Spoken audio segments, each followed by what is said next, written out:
विद्यार्थ्यांना आता शाळेत येण्या जाण्यासाठी पैसे मिळणार, शासनाचा निर्णय। विद्यार्थी आणि पालकांसाठी एक आनंदाची बातमी समोर आली आहे। आता शाळेत जाण्यासाठी विद्यार्थ्यांना वाहतूक भत्ता मिळणार आहे।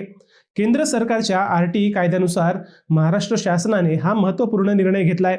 मंडळी, राज्यातील दुर्गम वाडी वस्ती, डोंगराळ भाग, आदिवासी पाडे तसेच घराजवळ शाळा नसलेल्या भागातील विद्यार्थ्यांना दररोज शाळेत जाण्यासाठी अनेक अडचणींचा सामना करावा लागतो। अनेक वेळा लांब अंतर, प्रवासाचा खर्च आणि पावसाळ्यातील धोके यामुळे विद्यार्थ्यांचे शिक्षणही अर्धवट राहते।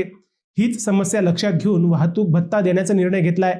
राज्यभरातील जवळपास 4000 वस्ती शाळांमधील 1ली ते 8वी पर्यंतच्या विद्यार्थ्यांना या योजनेचा लाभ मिळणार आहे। शासनाने यासाठी काही निकषही निश्चित केलेत। 1ली ते 5वीच्या विद्यार्थ्यांसाठी वस्तीपासून 1 किलोमीटरच्या परिसरात शाळा नसणे आवश्यक आहे। 6वी ते 8वी साठी 3 किलोमीटरच्या आत शाळा नसावी, तर 9वी आणि 10वीच्या विद्यार्थ्यांसाठी 5 किलोमीटरच्या आत शाळा नसल्यास या योजनेचा लाभ मिळू शकतो। महत्त्वाची बाब म्हणजे हा भत्ता थेट विद्यार्थ्यांच्या बँक खात्यात जमा केला जाणार आहे। त्यामुळे पालकांना आर्थिक मदत मिळणार असून विद्यार्थ्यांचे शिक्षणही अखंड सुरू राहणार आहे। मंडळी, हा निर्णय तुम्हाला कसा वाटला ते आम्हाला कमेंट करा।